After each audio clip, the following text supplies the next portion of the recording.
We have some huge news today for Diablo IV. The PTR for Season 15 has been announced, and there are a ton of changes. Legacy uniques, soul splinters, character rebirth, and more. I'm going to go over all of these features in detail along with my thoughts. There are some items that have been held back for BlizzCon, so there will be more to come on that later as we hear more. And as always, the link to all of these changes will be in the description below. The PTR will run from August 4th at 10 a.m. Pacific Time to August 11th at 10 a.m. Pacific Time. There are some specific feedback items they are wanting, specifically to the new Legacy uniques, Soul Splinters, Character Rebirth, and Heraldric Post. So what are Soul Splinters? They are a new power that create a unique socketable that provide power at a cost. There are different rarities like common, magic, rare, legendary, and unique that can be upgraded in the cube. They provide elemental and physical resist and can be slotted into jewelry. Some examples of what they do are giving you like a large crit and attack speed buff, but also increasing your primary resource cost. Either giving you a big max health increase, but reducing your primary resource overall.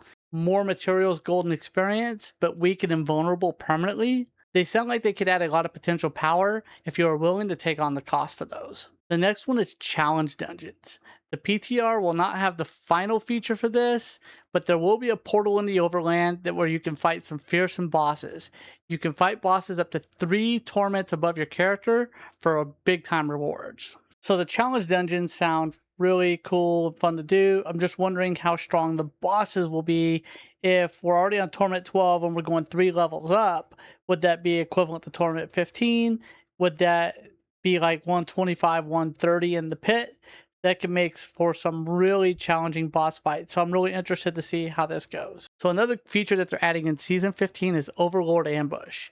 There will be a demon that is very powerful, roaming and hunting you on occasion. You will be warned about 30 seconds ahead of time so you can flee or fight. It is supposed to be a very difficult encounter. We'll see about that depending on our power levels at that time. And if you're on hardcore, you may be deciding to flee on these at the beginning because we don't know how hard they're actually going to be. But we may get to test them here in the PTR to find out. So another really cool feature that's coming to the game are legacy uniques. There are 10 legacy uniques coming from past Diablo games.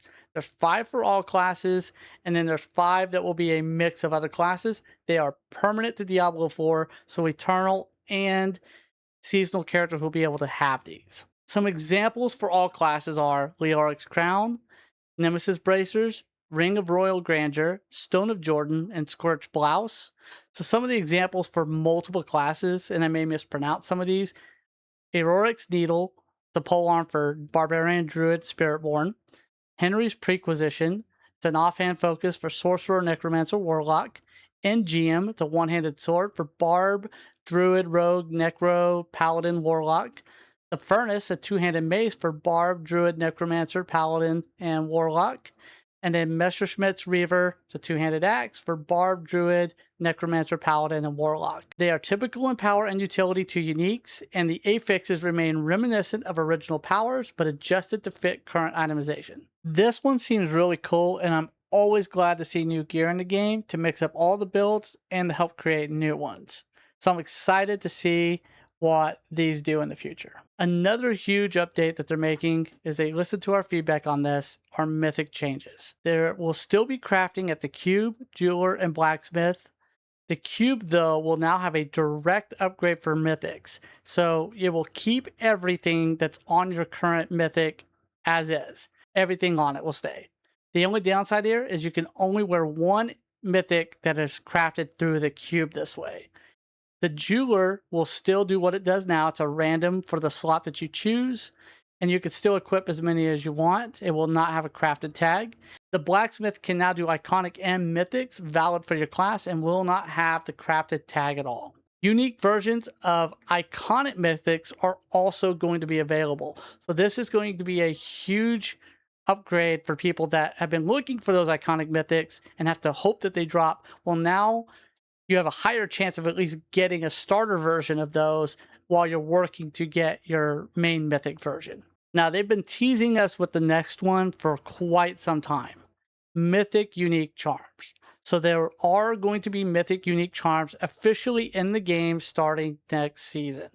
They will roll more powerful like our mythics that we equip, and they will have max value. Any unique charms have a low chance to be a mythic, and there's no specific way currently that they've mentioned to target farm those mythic charms. There will also be 16 new unique charms based on current uniques in the game, and 8 of the 10 legacy uniques will also have charms. So they're going to offer us a lot more charms to potentially make builds out of that we couldn't currently do right now.